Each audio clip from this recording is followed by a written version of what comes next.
Un saludo a los amigos de BPI TV, nos encontramos totalmente en vivo. Quien les habla, Héctor Luis Caldera. A propósito de las distintas reacciones que estamos buscando en la ciudad capital venezolana, la ciudad de Caracas, a propósito de las negociaciones que se han dado en República Dominicana y todos estos movimientos tanto del gobierno como de la oposición que se han dado en las últimas horas. Acá nos encontramos, o a mi lado se encuentra el diputado William Dávila. Recordemos que el diputado William Dávila es diputado de la Asamblea Nacional y también presidente de la subcomisión encargada del Parlasur. Diputado, para que nos comente un poco, vemos las reacciones que se han dado en estas últimas horas entre el gobierno y la oposición. Estamos hablando de un documento que mostró el día de ayer el gobierno, inclusive que ellos mostraron con un bolígrafo e indicaron que ya lo habían firmado, y hoy la oposición, luego de revisar todo eso que había indicado el día de ayer, presentó otro documento. Entonces estamos viendo como que la presencia de dos documentos, el gobierno dice que el diálogo está ahorita como que paralizado, la oposición también indica lo mismo si no se da el acuerdo, pero sigue amenazando con unas posibles elecciones. Hoy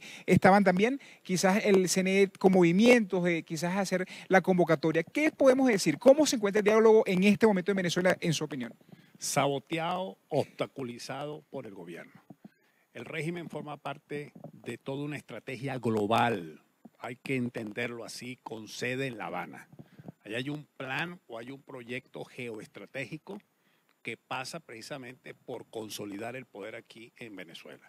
Y en consecuencia, esa propuesta que estaba haciendo el régimen, que debería de ser conocido por todo el país, entre otras cosas lo que busca es que se le reconozca a la Asamblea Nacional Constituyente, que nosotros nos pongamos ahora como unos corretajes para buscar la fórmula de que le levanten las sanciones financieras a PDVSA o a los altos funcionarios del régimen cuando eso no es competencia de la oposición.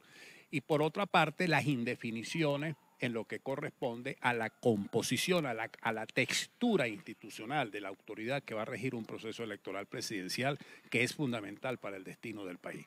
Frente a eso, entre otras cosas, no puede haber un acuerdo porque simplemente estamos nosotros entendiendo de que hay una ilegitimidad de origen, porque quien está convocando ese proceso es una espuria constituyente que ha sido cuestionada, no solamente a nivel nacional, sino a nivel de la comunidad internacional. Así pues, de que yo creo que el país nacional tiene el derecho de conocer los dos documentos, el documento del régimen y el documento del país nacional democrático representado por la unidad. Yo creo que es muy importante dar a conocer los dos documentos y que el país se dé cuenta y el pueblo realmente pueda evaluar y hacer sus análisis y se dé cuenta de la sinceridad, dónde está la mentira, dónde está la falsedad y dónde está la manipulación. Diputado, estamos observando, bueno, usted hace un llamado para que se muestren estos dos documentos, pero más allá de ellos, veíamos que el gobierno tenía la solicitud, está acabando de indicar que ellos principalmente estaban solicitando que se reconociera la Asamblea Nacional Constituyente, pero que puede haber también por parte de la oposición, dentro de este documento que usted pide que sea público, que el gobierno quizás le incomode o esté paralizando lo que son estas negociaciones. ¿Qué hay dentro de este documento por parte de la oposición? Porque ellos forman parte de un plan, ellos no quieren elecciones justas y democráticas, ellos saben que con unas elecciones libres, participando el pueblo sin ningún tipo de apremio o coacción, las perdería. Así de simple, todo esto es en función de un grupo dentro del gobierno que tiene el poder militar, que tiene el poder económico, el poder financiero, que tiene demasiadas cuestiones raras, oscuras, vinculaciones con intereses muy oscuros de la vida nacional e internacional, y ellos no van a encontrar ningún espacio ni siquiera para disfrutar sus dineros mal habidos. Entonces, en consecuencia, ellos están jugándose el todo por el todo, inventando con falsos positivos e incluso con falso negativo una narrativa que no se corresponde con la realidad, porque la oposición se ha portado con dignidad. Los que nos han estado representando en República Dominicana lo han hecho cabalmente. Han sido serios, responsables y nadie en el mundo puede dudar del talante democrático de la oposición venezolana. Hemos sido demasiado diligentes defendiendo principios y valores frente a un régimen de malandros que lo que quieren es perpetuarse en el poder. Diputado, también vemos que hay reacciones a nivel internacional con todo esto que está ocurriendo. Vemos reacciones de Chile, vemos reacciones también de México, pero también reacciones del Grupo de Lima. Bueno, muchos de estos países están dentro, inclusive del Grupo de Lima. Pero yo quisiera también que nos hablara sobre estas reacciones, sobre todo cuando está muy cerca de lo que es la cumbre de este movimiento o de este grupo, y el presidente Nicolás Maduro, otra vez por lo menos de la Cancillería, ha indicado que él quiere ir, a pesar de que se está manifestando que no podría ser bien recibido dentro de esta cumbre. Todos estos movimientos internacionales internacionales paralelos a lo que se está dando con el diálogo. ¿Cómo usted lo evalúa? ¿Cómo usted lo visualiza? Bueno, yo me imagino que Nicolás Maduro va a hacer lo mismo que hizo del Cieloína, cuando ella quería meterse por Mercosur y que trató de pasar por encima de una reja y la gente del Mercosur no quería que estuviera allí. Me imagino que eso tratará de hacer Maduro, porque ningún país democrático de la cumbre quiere sentarse al lado de una persona que tiene las manos manchadas de tantos crímenes y de tantas cosas horrendas que han pasado en el país. Simplemente la Cumbre de las Américas es para defender la democracia, es para hablar de desarrollo sostenible, es para hablar de promoción y garantía de los derechos humanos, es para hablar de la lucha contra la pobreza. Y eso no puede ser, eso no está dentro de la agenda cognoscitiva de Maduro, porque él piensa totalmente lo contrario. Y los hechos han demostrado que aquí ha crecido la pobreza, que aquí hay violación de derechos humanos, que no cree una integración sobre la base de los principios de una democracia participativa y representativa, sino que lo que ellos quieren hacer en el caso de Maduro es acabar todo eso. Es decir, para ellos el espacio es el ALBA. Ahí es donde él debería estar. Él no puede estar creyendo en una cumbre de las Américas, porque para él sentarse al lado de Santos o de Macri, que los ha insultado, que los ha ofendido, bueno, ¿con qué cara? Él será feliz sentarse con una parte del ALBA, porque ya ni siquiera en el Ecuador, porque ve usted la pela que le dieron a Correa. Es decir, el proyecto neopopulista de América Latina en este momento está recibiendo el repudio de los pueblos latinoamericanos, porque ese proyecto populista lo que ha traído es pobreza, y eso es lo que defiende Maduro. También acabamos de ver que acaba de pasar por Latinoamérica, ¿no? El secretario de Estado americano, Taylor, también con bastantes reacciones. También vimos el gobierno un poco reaccionario al manifestar que, bueno, que muchas veces ustedes han sido mandados por llamadas telefónicas. Eso es lo que por lo menos ayer, insistía el enviado del gobierno, como lo es Jorge Rodríguez, en lo que es este tema. ¿Cómo usted también ve lo que ha sido la visita del secretario de Estado norteamericano y también estas acusaciones que hace el gobierno venezolano en función a lo que ellos dicen que es irrespeto a la soberanía venezolana? Sí, los tiros de Jorge Rodríguez iban por el lado que nosotros aquí vamos a defender por completo la entrega de la soberanía del Esequibo, de la fachada Atlántico, sobre todo porque el secretario de Estado fue un director ejecutivo de la Exxon, y por ahí venían los tiros, como para decir, bueno, mire, la oposición está tan atada al imperialismo y a los intereses de las empresas transnacionales que hasta entregan la soberanía en el caso del Esequibo y de la fachada Atlántica porque no quieren llegar a un acuerdo donde reconozcan la lucha por la defensa de la soberanía. Pues se equivocó, en este caso Jorge Rodríguez, porque la Asamblea Nacional aprobó un documento de soberanía sobre el Esequibo y sobre la fachada atlántica, lo que Maduro no ha querido hacer. Maduro puede, mediante un decreto, ejercer soberanía sobre la fachada atlántica porque eso nunca ha estado en discusión, eso es soberanía nacional. La Asamblea Nacional, en concordancia con la tradición histórica que presidentes democráticos han tenido desde la época de Rómulo Betancourt, mantuvo la posición de siempre, lejos más bien de la posición de Chávez y de Maduro, que por aquiescencia, silencios ha permitido actos unilaterales tanto en el Esequibo como en la fachada atlántica, lo que significa que este régimen de Maduro lo que ha sido es un régimen entreguista de patria que simplemente le ha bajado la cerviz a los intereses de las grandes transnacionales del petróleo porque no ha querido defender la soberanía nuestra. Y ese es un llamado que yo le hago a las Fuerzas Armadas. No se hagan ustedes cómplices de ese acto de traición de Maduro.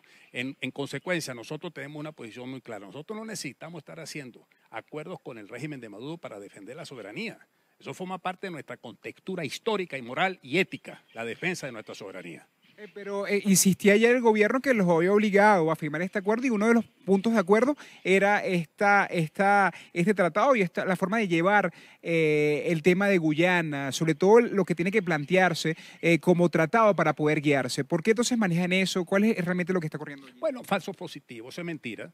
Ellos lo metieron a última hora. Eso nunca, incluso, si usted recuerda, en una de las conversaciones, de los 5 intentos de diálogo que hubo, y creo que fue en uno de los documentos de la reunión de Lima, de uno de los documentos que ha emitido el Grupo de Lima, aparece ese tema del Esequibo. Es decir, ahí había una cosa que ya venía tejiéndose desde hace tiempo como para ver si nosotros íbamos a pisar el peine. Nosotros hemos mantenido una posición muy clara en ese sentido. Eso no es negociable, la soberanía no se discute, se defiende. Ahora, eso es lo que quiso hacer Jorge Rodríguez. Primero, que ahí no hubo ningún acuerdo firmado, porque el acuerdo para que estuviera firmado tenía que estar firmado por ambas partes.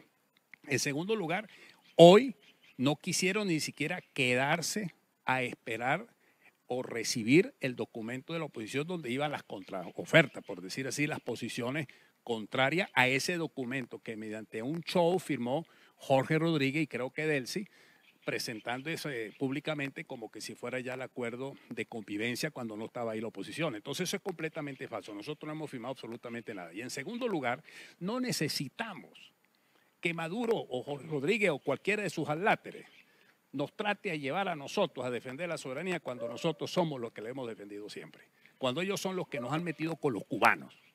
Cuando ellos son los que se han quedado callados frente a la penetración de los cubanos aquí en Venezuela. Se han quedado callados frente a la penetración del narcotráfico, que forma parte de los intereses transnacionales del mundo hoy día, más peligroso para la estabilidad económica y financiera del mundo. Entonces, ¿qué va a venirnos a hablar nosotros Maduro o Jorge Rodríguez de qué? Si nosotros hemos mantenido una posición de principio consistente durante todos estos años en función de la defensa del Esequibo y la fachada del Atlántico. Diputado, ya para ir finalizando, ya hemos hecho una evaluación sobre los tratados, sobre los convenios, los puntos, bueno, que pareciera que más están en contra, pero quisiéramos saber, ya evaluando todo esto, si hay una posibilidad de seguir estas negociaciones, ya cuando vemos que está paralizados y que el gobierno está amenazando, porque hasta este momento tenemos entendido que se está reuniendo el CNE y desde ayer están anunciando o están prometiendo una fecha de elecciones.